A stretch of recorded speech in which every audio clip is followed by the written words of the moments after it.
हरे कृष्णा। हम लोग देख रहे थे टीका से, यह भौतिक जन्म कैसा है। यह माँ के गर्भ में वास आदि के दुखों से भरा हुआ है। तो स्पष्ट है, हम लोग जानते हैं कि गर्भ में कितना कष्ट होता है माँ के, और अपने दुखों को बच्चा जाहिर भी नहीं कर सकता अपनी माँ से। सब भागवत में मेंशन है कि कितना कष्ट होता है जन्म के समय। ठीक, यह जन्म शाश्वत नहीं है। जैसे ही जन्म होता है तुरंत ही वह लुप्त भी हो जाता है। ये जबरदस्त लाइन है। क्या आपको लगता है कि आपका जैसे ही जन्म होता है तुरंत ही मर जाते हैं? क्या आपको ऐसा लगता है आपका जन्म यहाँ हुआ तुरंत मर गए, या मरने का समय आ गया? कई बार लोग कहते हैं प्रभु ये समय कट नहीं रहा है। समय कट रहा है और आपकी आयु को भी काट रहा है। तो फिलहाल यहाँ पे जो बात लिखी है वो इस रेफरेंस में है कि अगर अनादिकाल लिया जाए, बिगिनिंग लेस टाइम, तो उसके हिसाब से हमारा जीवन कुछ भी नहीं है। ब्रह्मा जी की आयु है 3 ट्रिलियन 40 मिलियन ब्रह्मा जी की आयु है। और उतने साल ब्रह्मा जी कहते हैं अनादि काल में चुटकी भर का समय है बस। फिर रिपीट कर रहा हूं, अनादि काल में 3 ट्रिलियन ईयर्स जो ह्यूमन के होते हैं, हमारे जो 3 ट्रिलियन ईयर्स हैं वो चुटकी के समान है। तो जो हमारा जीवन है उसमें तो आपको चुटकी बजाने का भी समय नहीं मिलेगा। हमारा तो कहना ही क्या है। बहुत इंटरेस्टिंग है। ये क्यों बताया जा रहा है, क्यों लिखा जा रहा है? कि इसके द्वारा हम समझें कि हमें टेम्परेरी क्षणिक चीजों में अपनी मति नहीं लगानी है, वो कुछ टिकने वाली नहीं है। उदाहरण देते हैं प्रभुपाद जी, जैसे मान लीजिए हरे कृष्णा पुर प्रभु जी। हरे कृष्ण। प्रभु जी मैं आपको कल 100 करोड़ रुपए देने वाला हूं, हरि बोल। हरे लेकिन बस छुआऊंगा तुरंत छीन लूंगा। अब बताइए कैसा लगेगा आपको? बस 100 करोड़ आपके हाथ में छुआएंगे, बस फिर ले लेंगे तुरंत। उसकी कोई वैल्यू है? अच्छा, नहीं। कोई वैल्यू नहीं है। यस ठीक। उसी प्रकार से हमारा जीवन जो हम लोग सोचते हैं बहुत बड़ा है, 50 60 70 साल है, वो कुछ नहीं है। क्योंकि हम अनादि हैं, हम शाश्वत हैं, और अनादि काल से जगत में फंसे हुए हैं। तो जो हम उपलब्धियां प्राप्त करना चाहते भी तो अनादि काल में वो बिल्कुल क्षणिक है। जैसे 100 करोड़ रुपए आपका अगर आपने कमा भी लिए 1 सेकंड के लिए, तो क्या वैल्यू है उसकी?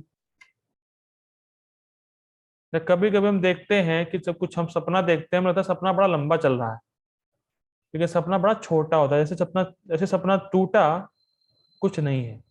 सपने में आपने मान लीजिए आपने देखा कि आपको लॉटरी लग गई है, इतने रुपए कमा लिए, इतना बड़ा बंगला आपका बन गया है। जैसे उठे, ना कोई बंगला, ना कोई लॉटरी, ना कुछ।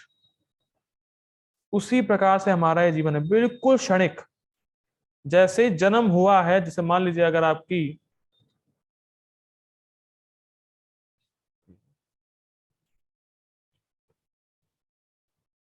हरे कृष्णा, आज माया का अटैक पड़ रहा है लग रहा है। हरि बोल। हरे कृष्णा अपू प्रभु जी। हरे कृष्ण। प्रभु जी आप कितने साल के हैं? 25। आपका जब जन्म हुआ आप 25 के हैं, तो आपको लगा कि आप 25 के हो गए हैं? 25 साल बीत गए, बहुत लंबा समय गुजर गया, ऐसा लगा आपको? नहीं। नहीं लगा? यस, नहीं लगता है। यही तो बात है। देखिए जितने की भी आपकी आयु होगी, फिलहाल आपकी तो आयु आपको शाश्वत है, आपके शरीर की जितनी भी आयु होगी, पता भी नहीं लगता कि हम इतने साल के हो गए। इतना समय कैसे बीत गया पता भी नहीं लगता। तो वही बात कही जा रही है, तो अनादि काल में बहुत छोटा जीवन है, जन्म लिया मर गए। उसी प्रकार से इस समय भी दे सकते हैं आप, कैसे आप इतने बड़े हो गए, आपकी जो आयु हो गई है पता भी नहीं लगता, और कब मरने का समय भी आ जाएगा।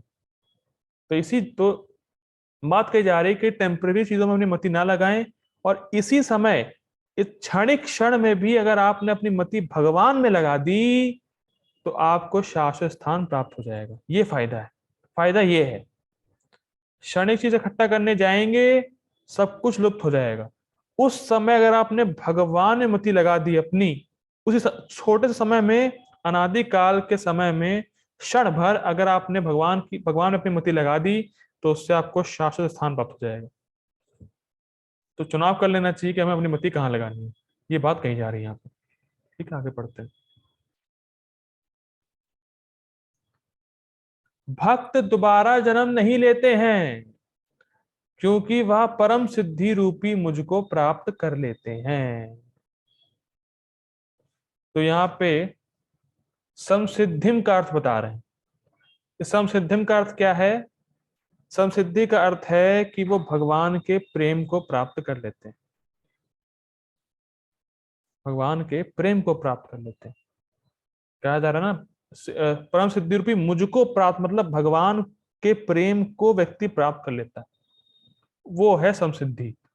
और इसकी वजह से, इसी कारण से जब भगवान के प्रेम को प्राप्त कर लिया, तो फिर दोबारा इसको इस जन्म में, दोबारा इस भौतिक जगत में जन्म लेना नहीं पड़ता उसको। ठीक। बाद में भगवान कहेंगे कि अव्यक्तो शर इति उक्तस्य तम आहु परमाम गतिम। भगवान के स्वरूप को ही परम गति कहा जाता है।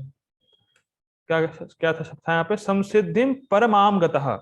तो परमाम गति, परम गति है भगवान के स्वरूप को। ध्यान दीजिएगा, समसिद्धि कहा जा रहा है भगवान के प्रेम को प्राप्त करना, और परम गति कहा जा रहा है जब भगवान के प्रेम को प्राप्त अगर आपने कर लिया है, तब भगवान के स्वरूप, या जो भगवान का जो स्वरूप की मधुरता है, भगवान का जो सच्चिदानंद स्पिरिचुअल फॉर्म है गोलोक वृंदावन में, उसी को परम गति कहा जा रहा है। और जैसे ही आपने भगवान का प्रेम प्राप्त किया, तो आप भगवान के उस दिव्य रूप के सुख का अनुभव कर सकते हैं। समझ में आ रही है? संसिद्धिम परमाम गतः। समसिद्धि, भगवान का प्रेम प्राप्त कर लिया। भगवान का प्रेम प्राप्त करने से आप भगवान के धाम जाके भगवान के दिव्य रूप जो गोलोक वृंदावन में है, उस रूप के सुख का अनुभव कर रहे हैं। ये मेन है कि भगवान के दिव्य स्वरूप के सुख का अनुभव करना। भगवान कितने मधुर हैं, कितने सुंदर हैं, क्या क्या भगवान में दिव्य गुण हैं, उन गुणों का आस्वादन करना, इसको बोलते हैं परमाम गति या परम गति। और ये कैसे होता है? ये भक्ति से ही होता है, शुद्ध भक्ति से ही होता है। ठीक।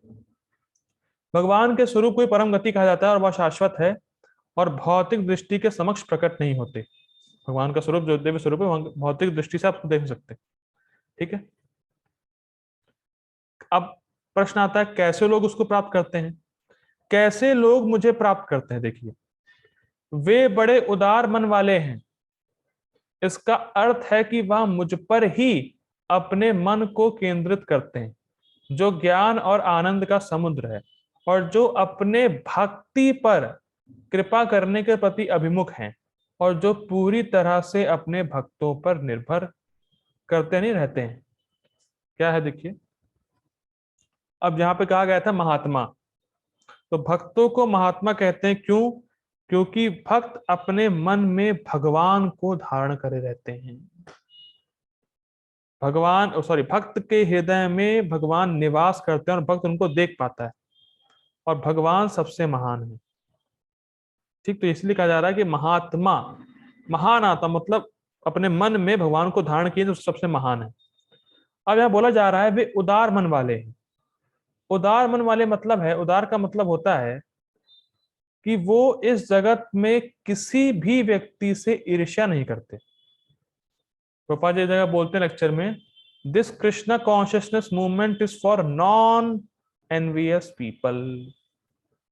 जो कृष्ण भावना अमृत का आंदोलन है, ये ईर्ष्यालु लोगों के लिए नहीं है। ठीक है। भागवत में भी जगह आता है, धर्मा प्रोजितो कई तवोत्र परमो निर्मत्सराणाम सताम। निर्मत्सराणाम, जो मत्सरता से रहित है, जो ईर्ष्या से रहित है। तो उदार मतलब उस व्यक्ति को किसी भी उस व्यक्ति को इस जगत के किसी व्यक्ति से ईर्ष्या नहीं। क्यों? क्योंकि देखिए, ईर्ष्या का मतलब होता है जैसे आपके सामने वाला, मान लीजिए आपके बराबर का व्यक्ति, वो बहुत प्रगति कर रहा है, आप नहीं कर रहे, तो आपको उसकी प्रगति से जलन हो रही है, आप भी चाहते हैं कि आप भी उसकी तरह प्रगति करें, तो कुछ ना कुछ अभाव का महसूस करते हैं आप अपने हृदय में। लेकिन भक्त को किसी भी चीज का अभाव महसूस ही नहीं होता, क्योंकि वो कृष्ण कथा में ही रमा रहता है। भगवान की कथा से ही उसको इतना तृप्ति मिलती है कि उसको इस जगत में कुछ चाहिए ही नहीं। और देखता भी अगर कोई है, अगर देखता भी है भक्त की कोई व्यक्ति बहुत भौतिक प्रगति कर रहा है, तो वो उसको दुख मानता है, क्योंकि केवल पैसा कमाने से, केवल भौतिक प्रगति करने से तो भैया क्या फायदा। यही संपर्श जाब होगा दुख यो नहीं आए, इंद्रिय भोग दुख का कारण है, तो वो दुख ही ले रहा है। तो इसीलिए वो उसको भक्ति देना चाहते हैं। उदार का मतलब होता है जो किसी को देना चाहता हो कुछ, वो कुछ अपने बदले में कुछ नहीं चाहता वो, और देना चाहता है भक्ति, जिससे व्यक्ति को वास्तविक रूप से प्रसन्न हो पाएगा वो। तो कोई भौतिक प्रगति कर पाया तो उससे कोई ईर्ष्या नहीं, क्योंकि वो जानता है तो दुख में पड़ा हुआ है, इससे दुख ही प्राप्त होगा। मैं ध्यान दीजिएगा, केवल भौतिक प्रगति में लगा हुआ है, केवल शब्द है। मान लीजिए कोई भक्त है और बड़ा प्रगति भी कर रहा है तो ठीक है, अच्छी बात है, लेकिन केवल जो भौतिक प्रगति में लगा, भक्ति कर नहीं रहा है, तो वो दुख में पड़ा हुआ है, खाली वो दुख ही ले रहा है। तो भगवान की कथा सुनने से भक्तों के हृदय में जो भी अभाव होते भी हैं वो नष्ट हो जाते हैं। देखिए, इसको तो आप अनुभूत बात है, महसूस कर रहे होंगे कि भक्ति माने से पहले कितनी इच्छाएं थी, ये करना है, वो करना है, ये बनना है, वो बनना है। गीता सुनने से, भक्ति करने से ये सब लालसाएं कम हो रही हैं। क्यों? क्योंकि ये लालसाएं किसी अभाव का निर्माण करती है कि तुम्हारे पास ये नहीं है तो चाहिए। तो भगवान की भक्ति करने से, कृष्ण कथा सुनने से सारे अभाव हृदय के नष्ट हो जाते हैं, खत्म हो जाते हैं। इसीलिए वो इस जगत से फिर कुछ नहीं चाहता है, और इसीलिए वो उदार मन वाला है और अपने मन को केंद्रित किया है भगवान में, जिनसे सारा ज्ञान और आनंद उसको मिलता रहता है। ठीक है, तो ये गुण बता रहे हैं भगवान का कि भगवान ऐसे हैं जिनसे सारा ज्ञान और आनंद बहता रहता है या आता रहता है, ज्ञान और आनंद के समुद्र है। ठीक है, मान लीजिए अब अगर भगवान से आपको प्रेम करने की इच्छा है, वक्त बताते हैं, बड़ा सुंदर बता रहे थे, बड़ी सुंदर बात है कि अगर भगवान से आपको प्रेम करने की इच्छा है, तो भगवान को आपसे अधिक इच्छा है आपको प्रेम देने की। फिर रिपीट कर रहा हूं, अगर आप कुछ भौतिक नहीं चाहते, भगवान से सिर्फ उनका प्रेम चाहते हैं, तो भगवान को आपसे अधिक इच्छा है अपना प्रेम देना, अपने प्रेम को देने की। पर वो थोड़ा टेस्ट करते रहते हैं बीच बीच में, जिसको हम बोलते हैं माया के झटके। बस वो टेस्ट करते हैं कि ये टेस्ट में पास हो रहा है नहीं हो रहा है, और भगवान को अधिक इच्छा है आपसे, आपको प्रेम देने की। ये बहुत इंपॉर्टेंट बात है कि ये मत सोचिए कि हम भक्ति कर रहे हैं, भगवान को कुछ पड़ी नहीं है। नहीं भैया, भगवान को आपसे अधिक पड़ी है आपकी। ये बहुत सुंदर बात है। ठीक, और दूसरा गुण बता रहे हैं यहाँ पे कि जो पूरी तरह से अपने भक्तों पर निर्भर करते हैं। तो कहने का तात्पर्य क्या है? भक्तों पर निर्भर रहते हैं। कहने का अर्थ ये है कि भगवान अपने अर्च विग्रह के रूप में आते हैं और आपकी सेवा लेने आते हैं कि आप उनको सजाएं, आप उनको सुलाएं, आप उनको खिलाएं। भगवान पूरे जगत को खिलाने वाले हैं, लेकिन अर्च विग्रह के रूप में भगवान अपने भक्तों पर निर्भर है, कब वो मुझे खिलाएगा। अगर आप नहीं खिलाएंगे, भूखे रहेंगे भगवान। मैं फिर रिपीट कर रहा हूं, बड़ा ऊंचा भाव है। भगवान पूरे जगत को खिलाने वाले हैं, हम सब उन्हीं की वस्तुएं खा रहे हैं, लेकिन अर्च विग्रह के रूप में भगवान अपने भक्तों पर निर्भर रहते हैं, कब ये मुझे सुलाएगा, कब मुझे खिलाएगा, कब मुझे कुछ अच्छा पहनाएगा। तो ये विग्रह के रूप में भगवान इसलिए आते हैं कि भक्तों में सेवा भाव को जागृत कर सकें, जो भक्तों का आध्यात्मिक जगत में है। अगर आप भगवान को नहीं खिलाएंगे, नहीं सुलाएंगे, भगवान नहीं सोएंगे। पूरी तरह भक्तों पर निर्भर है। तो भगवान अपने को आश्रित रखते हैं भक्तों के। बहुत बहुत सुंदर बात है। विचार करिए कि भगवान भक्तों पर निर्भर है, तो भक्त का पद कितना ऊंचा हो गया। भगवान आश्रित है अपने भक्तों पर। बहुत सुंदर बात है। ठीक है। तो भगवान का अपने भक्तों पर निर्भर रहना भगवान को अच्छा लगता है। भगवान को अपने भक्तों पर निर्भर रहना अच्छा लगता है। भगवान का दिव्य गुण है एक। ठीक है। तो ये सब विचार करता है भक्त। आगे बढ़ते हैं।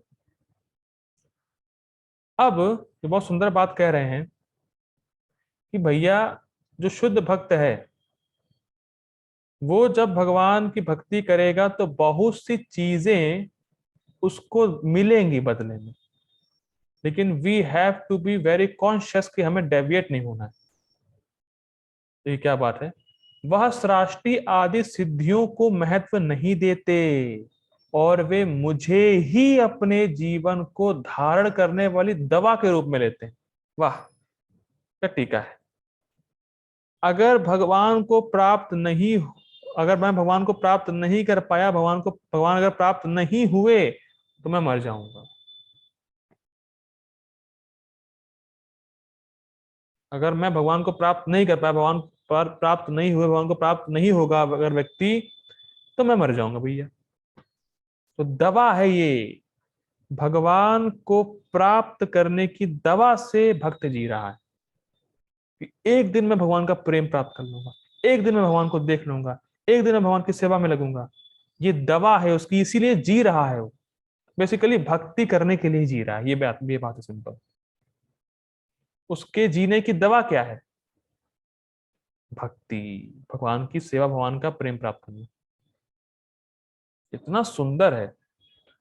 अपने जीवन को धारण करने वाली दवा के रूप में लेता है किसको? मुझे ही। मतलब आप भगवान की सेवा को दवाई रूप में ले रहे हैं जिंदा रहने के लिए, ऐसा समझ लीजिए इसको। कितना सुंदर है, कितना सुंदर है। देखिए कभी कभी होता है कि दवाई का महत्व बहुत होता है। अगर एक दिन भी दवाई छूट जाए तो हालत खराब हो जाती। तो अगर उसी तरह एक दिन भी भक्ति ना करें तो हालत खराब होनी चाहिए। अगर नहीं हो रही तो दिक्कत है, क्योंकि इसीलिए आप जी रहे हैं। जीने का उद्देश्य है भगवान को प्राप्त करना, भगवान का प्रेम प्राप्त करना, भगवान की भक्ति करना। ऐसे व्यक्ति जो भक्ति करने के लिए ही जी रहा है, ऐसे व्यक्ति मुझको प्राप्त करते हैं, जो परम सिद्धि है। परम सिद्धि अर्थात भगवान का प्रेम। ऐसे व्यक्ति, प्रश्न आया था ये कौन व्यक्ति, तो ऐसे व्यक्ति। ठीक। नोट, यह श्लोक दर्शाता है कि जो भक्त केवल भगवान के ही परायण हैं वे अन्य भक्तों से श्रेष्ठ हैं। अन्य भक्त मतलब जो मुक्ति चाहते हैं। तो जो मुक्ति चाहते हैं उनसे श्रेष्ठ ये भक्त है जो केवल भगवान का प्रेम चाहता है और बदले में कुछ नहीं। हो सकता है बहुत सारी सिद्धियां मिल जाएं उसको, बहुत नाम हो, यश हो समाज में, लेकिन वो ये सब नहीं चाहता। इसके लिए भक्ति नहीं करता। वो भक्ति करता भगवान का प्रेम प्राप्त करने के लिए, भगवान को प्रसन्न करने के लिए। ठीक है। और सुंदर टीका है ये। प्रथम बाबा तात्पर्य।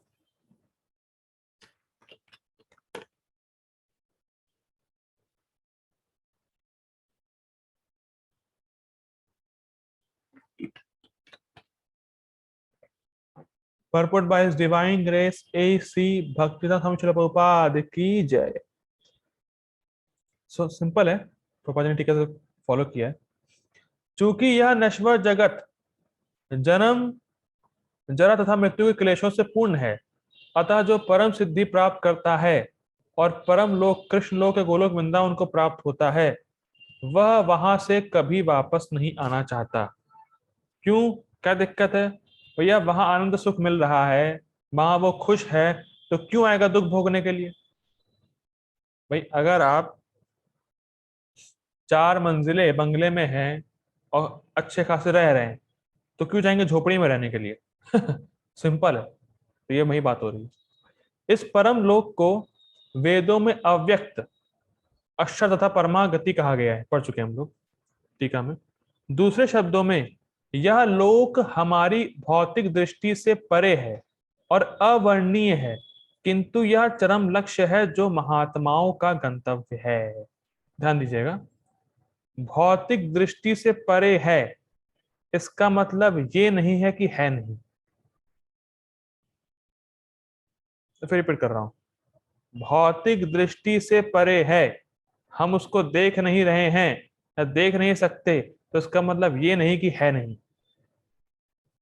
गोपाल जी कहते हैं जैसे सूर्य लोक और चंद्र लोक आपको दिखता है और आप मानते हैं कि आप हैं, सॉरी वो है, लोक हैं वो, वैसे ही भगवान का धाम भी है। हरे कृष्णा आपको प्रभु जी, अगर आप मेरी आवाज सुन पा रहे हो। हरे कृष्ण।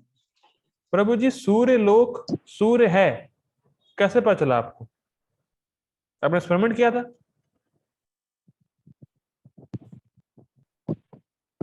हम्म। हरे कृष्णा, अगर आप एक्सपेरिमेंट कर रहे हैं इस समय। हरि बोल। ये आपकी आवाज नहीं आ रही। हाँ, सूर्य हरे लोक, कृष्ण। सूर्य लोक सूर्य है, कैसे पता चला आपको? सूर्य है ये कैसे पता चला? हाँ, सूर्य सूर्य है कैसे पता चला आपको? सुनकर। सुनकर। हाँ मतलब सुन के देख हाँ कर ठीक ठीक मतलब। ठीक, हरे कृष्णा, सुनकर, वेरी गुड प्रभु, वेरी गुड। सूर्य लोक सूर्य है, सुन के पता चला। चंद्र लोक चंद्र है, सुन के पता चला। तो भगवान का धाम है, ये कैसे पता चलेगा? सुनकर। और सुनने की तो बात कही जा रही है भैया। ठीक है, बहुत इंटरेस्टिंग बात है। आगे पढ़ते हैं। और ये महात्माओं का गंतव्य है, जो महात्मा जो भक्त हैं उनका ये चरम लक्ष्य है, भगवान का धाम प्राप्ति। महात्मा अनुभव सिद्ध भक्तों से, बहुत सुंदर बात है, महात्मा अनुभव सिद्ध भक्तों से दिव्य संदेश प्राप्त करते हैं और इस प्रकार वे धीरे धीरे कृष्ण भावना में भक्ति विकसित करते हैं और दिव्य सेवा में इतने लीन हो जाते हैं कि वे ना तो किसी भौतिक लोक में जाना चाहते हैं, यहां तक कि ना ही वे किसी आध्यात्मिक लोक में जाना चाहते हैं। हरे प्रभु जी, अभी तो कह रहे थे गंतव्य है आध्यात्मिक जगत, अब कहना जाना नहीं चाहते, क्या चक्कर है? देखिए, बहुत सुंदर बात प्रभुपाद जी लिख रहे हैं, अनुभव सिद्ध भक्त। देखिए, भागवत में जितना हम प्रसंग सुनते हैं या जो भी हम प्रभुपाद जी के मुख से सुनते हैं, तो ऐसा नहीं है कि प्रभुपाद जी अपने कल्पना के आधार पे कह रहे हैं। प्रभुपाद जी जो बात कहे हैं उनको वो अनुभव है। मान लीजिए किसी व्यक्ति ने आज तक रसगुल्ला ना खाया हो, ठीक, आप उसको बोले रसगुल्ला मीठा है, तो आप कैसे बोल रहे हैं? आपने खाया है, आपने अनुभव किया है मीठा है, फर्स्ट पॉइंट। दूसरा, जो आपने अनुभव किया है उसको आपने वैसे ही बताया कि मीठा है, और अगर वो भी चखेगा तो उसको भी वही अनुभव होगा जो आपको हुआ था, तो डाउट नहीं होना चाहिए। इसी प्रकार से जो बातें भक्तों ने कही है भागवत में, प्रभुपाद जी ने जो अनुभव किया है, वो भक्ति करने से हम सबको भी अनुभव होगा। It is not a theory के बाद लिख दिया गया है, कैसे भी अनुभव बात है, अनुभूत बात है, अनुभव किया उन्होंने, तो इसको अनुभव करते हैं। एक जगह एक भक्त बता रहे थे, किसी सुबह प्रभुपाद जी जप कर रहे थे और बहुत रो रहे थे, बहुत उनके आंखों से अश्रु गिर रहे थे। तो फिर अपना जप करने के बाद उन्होंने आंखें खोली और अपने शिष्य से कहा, मैं साक्षात कृष्ण को अपने सामने देख पा रहा हूं, अपने गुरु महाराज की कृपा से। अब बताइए, कह रहे हैं साक्षात कृष्ण को अपने सामने देख पा रहा हूं, ये अनुभव है, ऐसे ही नहीं कहा जा रहा है। और हम भी इस चीज को अनुभव कर सकते हैं, क्योंकि जिस मार्ग में हम हैं वो प्रामाणिक है। कभी कभी लोग ऐसा बोलते हैं कि भैया खाली हरे कृष्ण महामंत्र करने से और गीता भागवत पढ़ने से कैसे आप भगवान को देख लेंगे? ना कोई तपस्या, ना कहीं वन जाना है, ना ही टांग पे खड़े होना है, कैसे देख लेंगे भगवान को? तो इस पे बड़ा सुंदर उत्तर है। कहते हैं कि अगर किसी व्यक्ति ने साधन सही पकड़ा है तो वो लक्ष्य को प्राप्त कर सकता है। जैसे उदाहरण के तौर पे आप किसी साइंटिस्ट को बोलिए कि वो अपने लैब में एक गेहूं के टुकड़े को उगा के दिखाए, तो उगा लेगा अपने लैब पे? चलिए लैब की छोड़िए, उससे कहिए आप इस फर्श पे, मार्बल की फर्श पे, बढ़िया मार्बल को चमका दिया गया है, इस फर्श पे आप गेहूं उगाइए, तो उगा लेगा? कितना भी पढ़ा लिखा हो नहीं उगा पाएगा। लेकिन अनपढ़ जो वो है खेत जो सॉरी अनपढ़ जो वो है फार्मर, खेती करने वाला अनपढ़ है, और अगर वो उगाएगा वहां पे खेत में तो उग जाएगा, क्योंकि साधन सही पकड़ा है। गेहूं खेत में ही उग सकता है, पृथ्वी पर ही उग सकता है, फर्श पे, मार्बल पे, लैब पे नहीं आ सकता। तो अगर साधन सही पकड़ा है तो साध्य की प्राप्ति हो जाएगी, भले कितना पढ़ा लिखा हो और अनपढ़ हो, कुछ भी हो। ये बात है। क्योंकि चक्कर क्या है, लोगों को लगता है जब तक कुछ हा हा हु कुछ बहुत भयंकर नहीं हो जाएगा, कुछ जादू नहीं होगा, अग्नि में कुछ डालेंगे नहीं, स्वाहा आहा फलाना ढमाका, तब तक कुछ होने वाला नहीं, लोगों को ये लगता है। लेकिन बहुत सिंपल है हरे कृष्ण महामंत्र। देखिए बहुत सुंदर बात बोलते हैं भक्त लोग, दिव्य नाम और दिव्य ज्ञान, दिव्य नाम और दिव्य ज्ञान, गीता गीता भागवत, इसी के जरिए हम भगवान को देख पाएंगे, भगवान का प्रेम प्राप्त कर पाएंगे, क्योंकि साधन सही है हमारा। तो सब बातें हैं, तो मतलब बेसिकली बात है कि अनुभव, अनुभव जिसको अनुभव सिद्ध जो भक्त होते हैं उनसे जब हम श्रवण करते हैं, जब भगवान के गुणों को सुनते हैं, तो अन्य जितने भी लोगों से हमारी आसक्ति है वो धीरे धीरे खत्म हो जाती है, और भगवान के पास जाने की लालसा बढ़ती है, भगवान की भक्ति हम दृढ़ता पूर्वक करने का प्रयास कर पाते हैं। अब आप एक प्रभुपाद जी लिख रहे हैं, ना ही वे किसी आध्यात्मिक लोक में जाना चाहता है। कहने का तात्पर्य यही है कि आध्यात्मिक लोक को जाना चाहता इस वजह से नहीं है कि मेरे दुखों की निवृत्ति हो जाए, इस जगत में बहुत दुख है, इस जगत के दुखों से मैं बच जाऊं, इसलिए आध्यात्मिक जगत में नहीं जाना चाहता। वो भगवान के पास रहकर भगवान की प्रेममयी सेवा करना चाहता है, इसलिए धाम जाना चाहता है। ये बड़ा अंतर है। तो जब हम सुनते हैं तब समझ में आता है कि भाई हम क्यों भक्ति कर रहे हैं। हम भक्ति अपने दुखों की निवृत्ति, भौतिक भोग, इन सब के लिए नहीं कर रहे हैं। हम भगवान को प्रसन्न करने के लिए और भगवान का प्रेम प्राप्त करने के लिए, भगवान की प्रेममयी सेवा प्राप्त करने के लिए भक्ति कर रहे हैं। ये हमारा मेन एम है, ये हमारा मुख्य साधन है, और बाकी सब बाय प्रोडक्ट है। ठीक, आगे पढ़ते हैं। वे केवल कृष्ण तथा कृष्ण का सामीप्य चाहते हैं, अन्य कुछ नहीं। देखिए, कृष्ण के पास रहे बस, और कुछ नहीं चाहिए। कृष्ण के पास में रहकर उनकी सेवा कर सके बस, और कुछ नहीं चाहिए, और जीवन में कुछ नहीं चाहिए। जैसे कभी कभी होता है कि आप बहुत रुपए कमा लिए, अरे बहुत रुपए कमा लिया, बहुत, अरे बहुत हो गया, कुछ नहीं चाहिए। जब मान लीजिए आपका भोजन कर रहे हैं, आपका पेट भर गया, फुली टाइट है, अरे भैया भाई साहब पेट बिल्कुल भरा है, कुछ नहीं चाहिए। तो वैसे ही कृष्ण पाले, कृष्ण के पास आ गए, अब भैया कुछ नहीं चाहिए, अब सब हो गया। कृष्ण भक्ति कर ले सर्व कर्म कृत होए, कृष्ण भक्ति कर लिया सब कुछ हो गया ऑटोमेटिक। ठीक, यही जीवन की सबसे बड़ी सिद्धि है, ना कि इंजीनियर बनना, आईएएस बनना, कुछ करना कुछ करना। देखिए मैं नहीं कह रहा हूँ जॉब नहीं करी, जॉब करी, लेकिन साथ भक्ति भी करना बहुत जरूरी है। केवल जो इसी में लगा हुआ आईएएस की तैयारी में, कंपटीशन की तैयारी में, फलाना धमाका, उससे क्या होने वाला है? मृत्यु आएगी, सब सब साफ। लेकिन कृष्ण के पास एक बार गए तो पुनर्जन्म नापनुवंती, पुनर्जन्म कभी नहीं होगा, मतलब हमेशा कृष्ण के पास रहेंगे।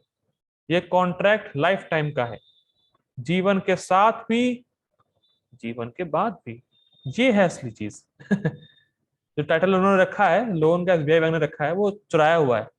ये टाइटल यहाँ से मिलता है, जीवन के साथ भी जीवन के बाद भी, हमेशा के लिए। करिए बोल।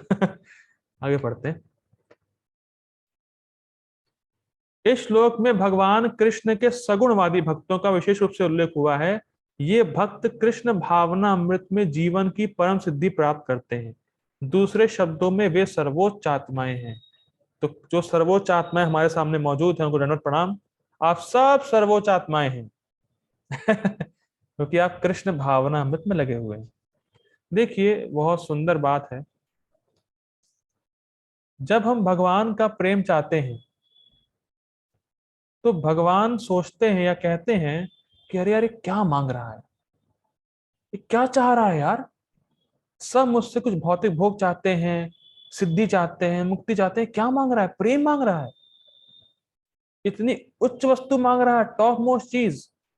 तो उसमें जितनी भी बाधाएं होंगी, उसको मैं हटाऊंगा। भगवान ये कहते हैं। अरे क्या मांग लिया भाई इसने, प्रेम मांग लिया, और मैं कब से इसको प्रेम देने के लिए तरस रहा हूं। He got me right. सही जगह पे, सही स्थान पे, सही चीज मांग रहा है। तो जितनी भी बाधाएं उसकी होंगी, उसको मैं खुद दूर करूंगा।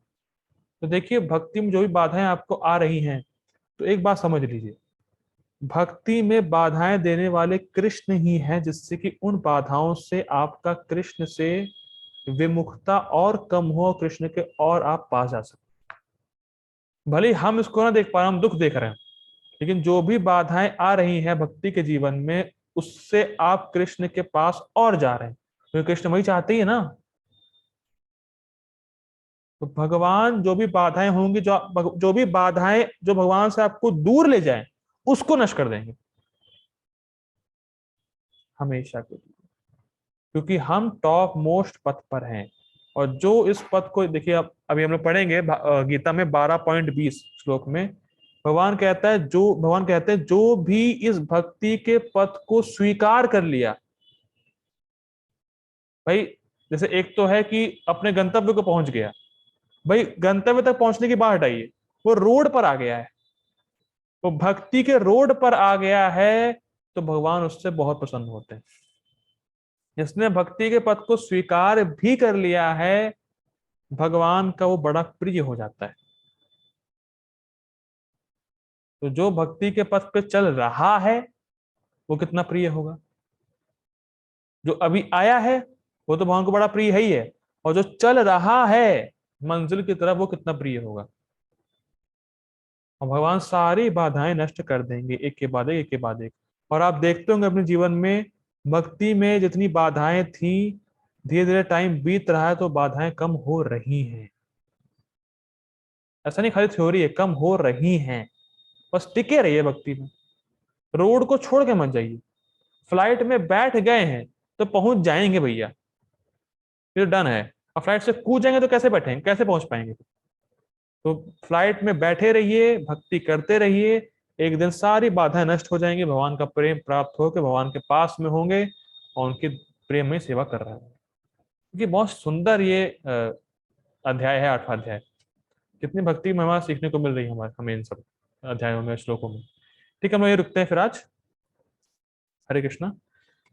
जय गुरु शिल प्रभुपाद की जय, श्री भगवद गीता की जय। हरे कृष्णा। कमेंट क्या है? ओह ठीक है, हरे कृष्ण।